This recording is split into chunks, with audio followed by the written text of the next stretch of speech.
નમસ્કાર, જય હિન્દ, વંદે માતરમ વિદ્યાર્થી મિત્રો. તમારું સ્વાગત છે IS lifestyle academy daily current affair એનાલિસિસમાં, જ્યાં ડેલી બેઝ ઉપર આપણે ધ હિન્દુનું ગુજરાતીમાં એનાલિસિસ જોયું છે.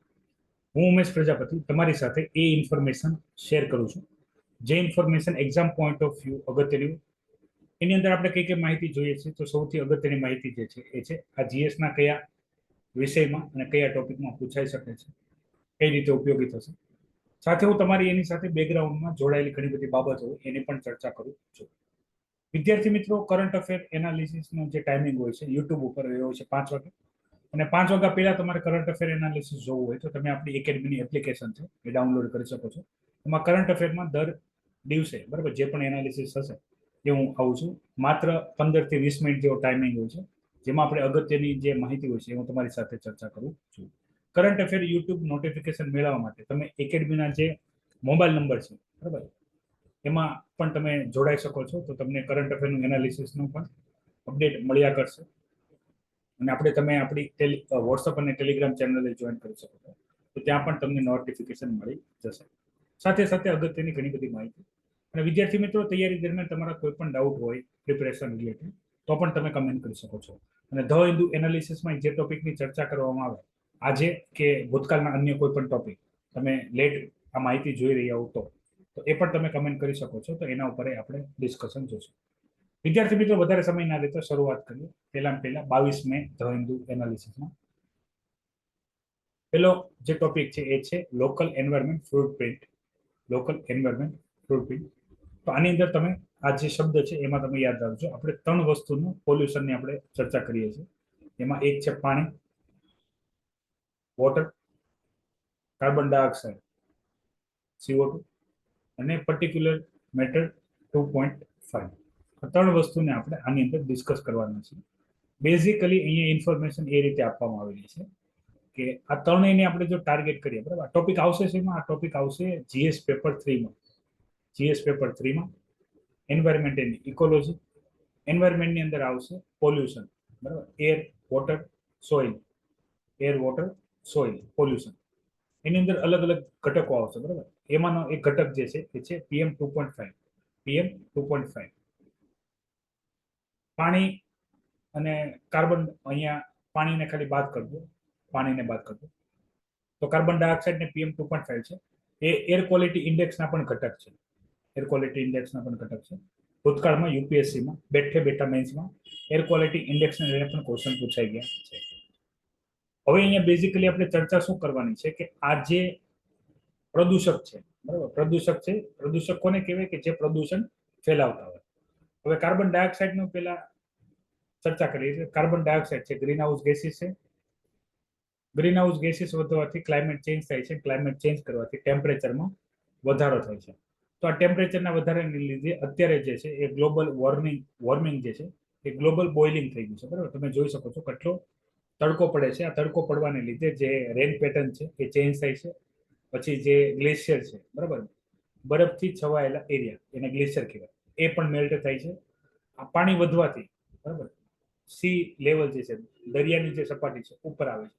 આનાથી શું થશે? દરિયાની વચ્ચેના જે કિનારાવાળા એરિયા છે એ પાણીમાં જતા રહેશે, પ્લસ આઇલેન્ડ જે છે બરાબર એ ડૂબી જશે. તો એક સમસ્યા છે કાર્બન ડાયોક્સાઇડ સાથે. PM2.5 ની વાત કરું, પર્ટિક્યુલર મેટર 2.5 બરાબર, તો એક પ્રદૂષક છે. આ શ્વાસની સમસ્યા ક્રિએટ કરી શકે છે કોને? હ્યુમન્સને બરાબર. બીજું, આ મેઇન પ્રદૂષક છે એર ક્વોલિટી ઇન્ડેક્સના, કે જેમાં PM2.5 અને PM10 આ બંનેના ઘટકની એક લિમિટ છે. લિમિટ તેને ઓછા કરવાના છે. હવે આ વધારે પ્રોડક્શન ક્યાં થાય છે? તો એના માટે અહીંયા ઇન્ફોર્મેશન આપેલી છે કે જેટલા પણ રીચ વ્યક્તિ જે છે, મતલબ ધનિક વ્યક્તિ છે, અથવા જેની લાઈફસ્ટાઈલ બરાબર, એટલે આઈએસ લાઈફસ્ટાઈલની વાત નથી કરતો. લાઈફસ્ટાઈલ મતલબમાં જીવનશૈલીની જે રીચ ધનિક છે, અથવા જે લક્ઝરી ગુડ્સ વધારે કન્ઝ્યુમ કરે છે, એના પ્રોડક્શનમાં બરાબર. અહીંયા ઇન્કમ સોર્સની કોઈ વાત નથી કરી, ખાલી એટલું જ કીધું છે લક્ઝરિયસ ગુડ બરાબર. રીચર પર્સન જેની લાઈફસ્ટાઈલ લક્ઝરિયસ ગુડ ઉપર ડિપેન્ડન્ટ છે, એ જે પણ વસ્તુનો ઉપયોગ કરે છે એ ઉપયોગમાં બરાબર કાર્બન ડાયોક્સાઇડ 55% બરાબર, અને જે PM2.5 જે છે પર્ટિક્યુલર મેટર બરાબર, એનું પ્રમાણ વધારે છે. તો બેઝિકલી આની અંદર આ ત્રણ જે આપણે જોઈએ છે, બરાબર, વોટર, PM2.5 અને કાર્બન ડાયોક્સાઇડ, એનું લેવલ ઘટાડવા માટે અહીંયા એવું સજેશન આપ્યું છે કે એવી જે પણ વસ્તુ જે કાર્બન ડાયોક્સાઇડ મતલબ એના મેન્યુફેક્ચરિંગમાં કાર્બન ડાયોક્સાઇડનું વધારે ઉત્સર્જન થતું હોય, લક્ઝરિયસ પ્રોડક્ટ, બરાબર, લક્ઝરિયસ પ્રોડક્ટ મતલબમાં ખાલી જે શો ઓફ કરવા વપરાતી હોય એવી પ્રોડક્ટ, એમાં તમે સામાન્ય પ્રોડક્ટ લઈ શકો છો જેમાં ઓછું ઉત્સર્જન થાય કાર્બન ડાયોક્સાઇડ કે PM2.5, એ પ્રોડક્ટ તમારે યુઝ કરવી જોઈએ. તો આવું કરવા માટે શું કરી શકે છે? તો સરકાર પોલિસી બનાવી શકે છે એન્વાયરમેન્ટને બચાવવા માટે, બરાબર. આનો મુખ્ય ઉદ્દેશ શું છે? એન્વાયરમેન્ટને બચાવવા, બરાબર, પર્યાવરણને બચાવવા માટે, પર્યાવરણમાં જે પ્રદૂષણ ફેલાઈ રહ્યું છે એને બચાવવા માટે આપણે ઉપાય કરીએ છીએ. તો બેઝિકલી આ જે પણ વસ્તુ હશે જેનું કન્ઝમ્પશન થવાથી કાર્બન ડાયોક્સાઇડ PM2.5 જે છે એનું માત્રા વાતાવરણમાં વધે છે, એ દરેક વસ્તુનું ઉપર સરકાર હેવી ડ્યુટી, હેવી ટેક્સીસ લગાડે, એટલે મોંઘી થઈ જાય, બરાબર. અને બહુ ઓછા લોકો એનો યુઝ કરે અથવા ના કરે, અથવા એ યુઝ કરવું જોઈએ તો એનો કોઈ અલ્ટરનેટિવ શોધે જે કાર્બન ફૂટપ્રિન્ટ, બરાબર, આનો જે શબ્દ છે કાર્બન ફૂટપ્રિન્ટ, એ જેની કાર્બન ફૂટપ્રિન્ટ સારી હોય, મતલબ ઓછું કાર્બન ઉત્સર્જન થતું હોય એવી ફૂટપ્રિન્ટ વાળા જે વસ્તુઓ એનો યુઝ કરે. ટોપિક આવશે GS પેપર 3 માં. એન્વાયરમેન્ટ એન્ડ ઇકોલોજી, એન્વાયરમેન્ટ ઉપરથી ખબર પડી જશે. મુખ્ય પ્રદૂષક, બરાબર, કાર્બન ડાયોક્સાઇડ ને PM2.5 છે, બરાબર. પાણી સાથે ત્રણે ત્રણ ઘટકોની અહીંયા ચર્ચા કરેલી છે. આ વાત થઈ ગઈ પહેલી ઇન્ફોર્મેશન. પછી વાત કરીએ વિદ્યાર્થી મિત્રો, એ વાત કરી છે જોઈન્ટ કલ્ચરની, બરાબર. જોઈન્ટ કલ્ચરની CDS દ્વારા ચીફ ઓફ ડિફેન્સ સ્ટાફ, બરાબર, ચીફ ઓફ ડિફેન્સ સ્ટાફ પેલા બિપિન રાવત સર હતા, બરાબર. એના મૃત્યુ બાદ હેલિકોપ્ટર અકસ્માતમાં એનું મૃત્યુ થયું છે. એ બાદ જે છે એ છે અનિલ ચૌહાણ, બરાબર. બેઝિકલી અહીંયા થોડુંક બેકગ્રાઉન્ડની ચર્ચા કરી લો. તો સૌથી પહેલા શું હતું કે ભાઈ આપણા જે પ્રેસિડેન્ટ હોય એ આપણી ત્રણેય જે પાંચ છે, આર્મી, નેવી, એરફોર્સ, બરાબર, એના શું છે વડાઓ, અને એ સીધા આને હુકમ આપે આર્મીને, અને આર્મી પર્સન જે હોય, જે કી પર્સન, એ બીજાને હુકમ આપે, બરાબર. તો આ બેઝિકલી આ જે ઓર્ડર છે એને ચેન્જ કરવામાં આવ્યો કે ભાઈ પ્રેસિડેન્ટની નીચે હશે CDS, બરાબર. પ્રેસિડેન્ટની નીચે હશે પ્રેસિડેન્ટ હોય રાષ્ટ્રપતિ, એની નીચે હશે CDS, બરાબર. એ મેન વડા તરીકે કામ કરશે, ત્રણેય પાંખના વડા તરીકે, કારણ કે એ વ્યક્તિ જે હશે એ આર્મી, નેવી, એરફોર્સના કાર્યને લઈને સૌથી વધારે અનુભવી હશે ભારતમાં. બની શકે પ્રેસિડેન્ટને યુદ્ધનો અથવા યુદ્ધ રણનીતિનો વધારે અનુભવ ના પણ હોય. ઓકે, હાલાકી આમાં કોઈ એની લિમિટેશનની વાત અહીંયા નથી કરવાની, પણ CDS પદ હશે જે આર્મી, નેવી, એરફોર્સ હશે, બરાબર. એને શું કરશે? એને કમાન્ડ કરશે. અને બેઝિકલી આ ત્રણેય વડાના એક રિપ્રેઝેન્ટેટિવ તરીકે ગવર્મેન્ટ સાથે ડીલ કરશે. આર્મી, નેવી, એરફોર્સ, CDS હશે એ સિક્યુરિટી ફોર્સિસના વડા હશે, ઓકે, જે રાષ્ટ્રપતિ સાથે, પ્રાઇમ મિનિસ્ટર સાથે ઓર કેબિનેટ મિનિસ્ટરની આખી જે મીટિંગ હશે એની અંદર જે કોઈ પણ આપણે ઇન્ટરનેશનલ કોઈ મુદ્દો હોય, ટ્રીટી હોય, વોર હોય, લડવી કે ના લડવી, અથવા આક્રમણ થયું હોય તો કઈ રીતે કામ કરવું, એની બેઝિકલી શું કરશે? ચર્ચા કરશે. હવે અહીંયા વાત કરી છે જોઈન્ટ કલ્ચરની, બરાબર. જોઈન્ટ કલ્ચરમાં મુખ્યત્વે અહીંયા યાદ રાખજો જે લેટેસ્ટ ઇન્ફોર્મેશન છે કે આખા ભારતમાં, બરાબર, આર્મી, નેવી, એરફોર્સ જે છે ત્રણ જે અલગ અલગ રીતે કામ કરે છે. મોસ્ટ ઓફલી એવું જોવામાં આવશે આપણું જે સ્થળ આર્મી જે છે, બરાબર, આર્મી અને એરફોર્સ એ બંને સાથે કામ કરતા હશે, બરાબર. એક એરિયામાં આર્મી અને એરફોર્સ હશે, બરાબર. વધારે જાણકારી માટે બોર્ડર મૂવી એકવાર જોઈ લેવું કે લોંગેવાલા જે બોર્ડર હતી, ઓકે, ત્યાં આર્મી હતી, પાકિસ્તાન વાળા આવે, એને એરફોર્સની મદદમાંથી, બરાબર, એરફોર્સ આવે. પછી નેવી જે છે, બરાબર, તો એ ગુજરાતથી જે આપણું દરિયાઈ સીમા શરૂ થાય છે ત્યાં નેવી પ્રેઝન્ટ રહેશે, ત્યાં કોઈ એક્ટિવિટી થાય તો નેવી મદદ કરશે. અહીંયા શું વાત કરી છે કે આ બધા અલગ અલગ હોય છે. હવે એક એવા એરિયા તૈયાર કરવામાં આવશે જ્યાં ત્રણ પ્રેઝન્ટ હશે. હવે કઈ રીતે પ્રેઝન્ટેશન શું છે એ બધું એટલું બધું આપણા માટે કામનું નથી, ખાલી અત્યારે એવું અહીંયા આપેલું છે ઓપરેશનલ ફંક્શન માટે ત્રણ ભેગા કામ કરશે, બરાબર. આર્મી, નેવી, એરફોર્સ એના માટે પ્રોપર પ્રેક્ટિસ કરશે. તો એક જોઈન્ટ કલ્ચર ડેવલપ કરવાની વાત કરવામાં આવી છે, બરાબર. જોઈન્ટ કલ્ચરનો મતલબ શું છે એ સમજાવવા માટે એક ઉદાહરણ આપું છું. ત્રણ મિત્ર ભેગા થાય છે, એક સાયન્સ વાળો, એક કોમર્સ વાળો અને એક આર્ટ્સ વાળો, બરાબર. આ ત્રણેય મિત્ર પરમ મિત્ર હતા સ્કૂલ સમયમાં, મતલબ 10મા ધોરણ સુધી. પણ 10મા ધોરણ બાદ ત્રણેય અલગ અલગ બ્રાન્ચ લીધી, એક સાયન્સ લીધી, એક કોમર્સ લીધી, એક આર્ટ્સ લીધી. આ ત્રણેય ભેગા થશે તો મારે તમને કહેવાની જરૂર નથી, સાયન્સ વાળો સાયન્સનું ઊંચું કેવડાવશે, કોમર્સ વાળો કોમર્સનું ઊંચું કરાવશે, આર્ટ્સ વાળો આર્ટ્સનું ઊંચું કેવડાવશે, બરાબર, બાકીનો વિરોધ કરશે. હાલાકી સમાજને જરૂર ત્રણેય છે. સેમ વસ્તુ આર્મી, નેવી, એરફોર્સ એની વચ્ચે થતી. તો એની નીચે એક જોઈન્ટ કલ્ચર ડેવલપ થાય, એકબીજાના ઓપોઝિશન આરે કોર્ડિનેશન કરે, બરાબર. ત્રણેય પોતાની શક્તિઓ સાથે, બરાબર, ત્રણેય પોતાની શક્તિ સાથે મહાશક્તિ ડેવલપ કરે, બરાબર, જોઈન્ટ કામ કરે, અને આપણી જે સિક્યુરિટી ફોર્સિસ છે એનું કાર્ય બહુ ઉમદા થાય એવી પ્રેક્ટિસ કરે, એ હેતુસર, બરાબર, એ હેતુસર આખી જોઈન્ટનેસ વાળી, જોઈન્ટ કલ્ચર વાળી એક્ટિવિટી શરૂ કરવામાં આવે છે. આ પ્રાઇમરી લેવલે હશે. ઓકે, પ્રાઇમરી લેવલે હશે, બરાબર. આની અંદર સફળતા મળશે તો આપણે આના આગલા ચરણમાં આપણે આગળ વધશું. ઓકે, પ્રાઇમરી લેવલ હશે. આ ટોપિક ક્યાં આવશે? આ ટોપિક આવશે જીએસ પેપર 3 માં, સાયન્સ ઇન ટેકમાં, જીએસ પેપર 3 માં, સાયન્સ ઇન ટેકમાં, ડિફેન્સમાં. ઓકે, ડિફેન્સ રિલેટેડ આપણે શું અપડેટ કરીએ છીએ. બીજું, આની ડાયરેક્ટ સંબંધ આપણી જે સિસ્ટમ છે પોલિસી સાથે છે, તો જીએસ પેપર 2 ઇન્ડિયન પોલિટીમાં પણ અગત્યનું થઈ શકે છે. Reform in security forces action and task force, બરાબર, એની અંદર પણ આવી શકે છે. હવે આ વિચાર છે, બરાબર. આની પહેલા પણ સીડીએસ એક વિચાર હતો આપણા તજજ્ઞો, તો એના ઉપર આપણે અત્યારે એક્શન લઈને આપણે અહીંયા પહોંચ્યા છીએ. હવે જે આપણો વિચાર છે એ છે કે આર્મી, નેવી, એરફોર્સ છે, બરાબર, ત્રણેય જોઈન્ટ કામ કરીને જે આપણી સિક્યુરિટી ફોર્સિસ છે, બરાબર, એના કામને હજી એક લેવલ આગળ લઈ જાય. આવું કરવાનો મુખ્ય ઉદ્દેશ એવો છે કે કોઈ વખત બધી સાઈડથી એટેક થાય, બરાબર, તો ઘણી વખત આર્મી, એરફોર્સ, નેવી, આર્મી, બરાબર, કોર્ડિનેશન ના કરી શકે.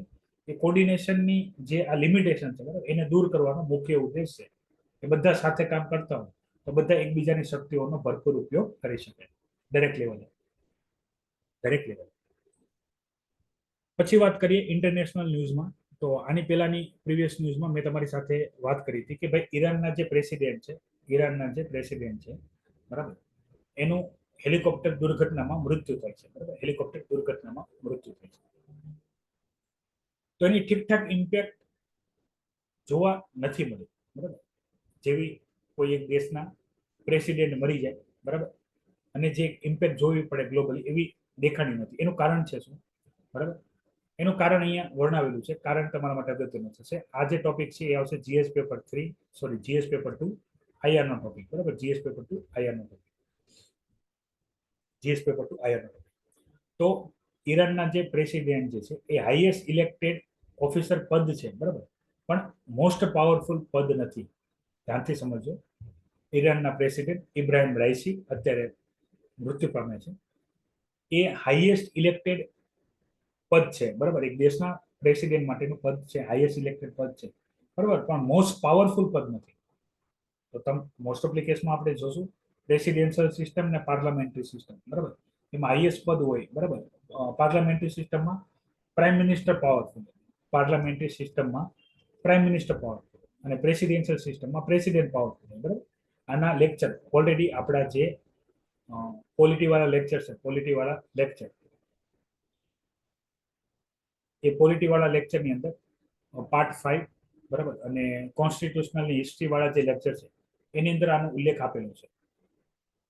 તમે માહિતી જોઈ શકો છો, બરાબર, રેકોર્ડેડ લેક્ચરની અંદર, તો તમને ખ્યાલ આવી જશે. તો પ્રેસિડેન્ટનું લેવલ ઇલેક્ટેડ છે પણ મોસ્ટ પાવરફુલ છે. તો મોસ્ટ પાવરફુલ પદ કોનું છે? ઈરાનનું. એના માટેનો ક્રમ જો, તો અહીંયા ક્રમ આ રીતે છે, બરાબર.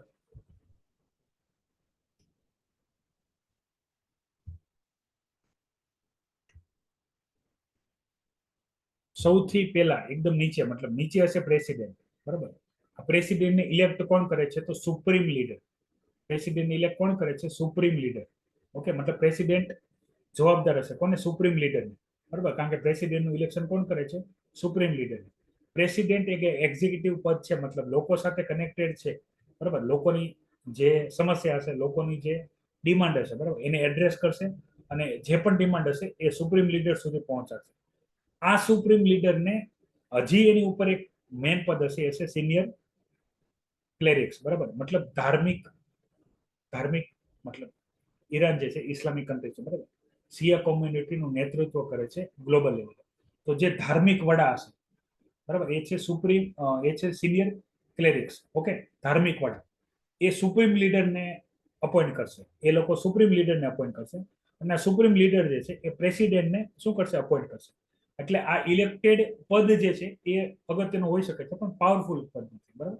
હવે આમની જગ્યાએ નવા આવશે. હવે વાત કરીએ વેસ્ટ એશિયાની અંદર ઇમ્બેલેન્સની. તો ઈરાનને સમસ્યા ચાલે છે યુએસ સાથે, યુએસ સેન્કશનને લીધે સમસ્યા છે. પછી સમસ્યા છે ઈરાનની છે ઇઝરાયલ સાથે. બરાબર. હમાસ જે ગ્રુપ છે, જે શિયા મુસલમાન ગાઝા અને પેલેસ્ટીન લોકો સાથે રહે છે, બરાબર, એને આર્મ્સ એન્ડ એમ્યુનેશન સપ્લાય કરે છે ઈરાન. બરાબર, જે ઇઝરાયલને પસંદ નથી. ટૂંક સમય પહેલા તે ઈરાને ઇઝરાયલની ઉપર, ઇઝરાયલના જે એમ્બેસી હતી, જેના મેન લીડર હતા, એની ઉપર એટેક કર્યો હતો અને ઘણા સમયથી કરતા આવે છે. આની પહેલા પણ જે ન્યુક્લિયર વેપન ડેવલપમેન્ટ કરવા વાળા સાયન્ટિસ્ટ હતા ઈરાન, એને પણ ઇઝરાયલે ટાર્ગેટ કરીને મારી નાખ્યા હતા. ઓકે. ઈરાકની અંદર જે એક મીટિંગ થઈ રહી હતી, ઈરાનના જે સુપિરિયર જનરલ, એને પણ મિસાઇલ નાખી માર્યા હતા. અને હમણાં ટૂંક સમય પહેલા તે ઈરાને ઇઝરાયલ ઉપર રોકેટ મિસાઇલથી ફાયરિંગ કર્યું હતું. બરાબર. અને અત્યારે આ વસ્તુ થઈ ગઈ છે. તો ઇમ્બેલેન્સ ચાલે છે ઈરાનનું. બરાબર, વેસ્ટ એશિયામાં. બરાબર. તો ફટાફટ શાંતિ થાય અને આનું એક મોટું સ્વરૂપ ન થાય, કારણ કે ત્યાં ઘણા બધા દેશો વચ્ચે યુદ્ધ ચાલે છે. રશિયા યુક્રેન છે, ઇઝરાયલ પેલેસ્ટીન છે. બરાબર. ઈરાનની સમસ્યા છે. હવે ઈરાન એના જે દુશ્મનોને ટાર્ગેટ ન કરે અને એક એના મેન લીડરની ગેરહાજરી છે, તો ફટાફટ આ પ્રોસેસ જે છે એ પૂરી કરીને નવા એના પ્રેસિડેન્ટ સિલેક્ટ કરી લે તો વધારે સારું, શાંતિ રહે તો વધારે સારું. તો આ છે 22 મેના ધ હિન્દુ એનાલિસિસ. અગત્યની જે પણ ઇન્ફોર્મેશન છે મેં તમારી સાથે ચર્ચા કરી છે. આજના માટે એટલું જ છે. જવા પહેલા ફરીથી, જો તમે આઈએસ લાઇફસ્ટાઇલ એકેડમી યુટ્યુબ ચેનલને સબસ્ક્રાઇબ ના કરી તો કરી લેજો. અને આપણી ટેલિગ્રામ ચેનલ અને વોટ્સઅપ ચેનલની લિંક વિડીયોના ડિસ્ક્રિપ્શનમાં છે, ત્યાં પણ તમે જોઈન કરી શકો છો. અને રેકોર્ડેડ કરંટ અફેર અને થિયરીના રેકોર્ડેડ લેક્ચર જોવા હોય તો તમે આપણી એપ્લિકેશન ડાઉનલોડ કરી શકો છો. આજના માટે એટલું જ છે. નેક્સ્ટ લેક્ચરમાં તમારા સમક્ષ ફરીથી હાજર થઈશ. ત્યાં સુધી મને રજા આપો. જય હિન્દ. વંદે માતરમ.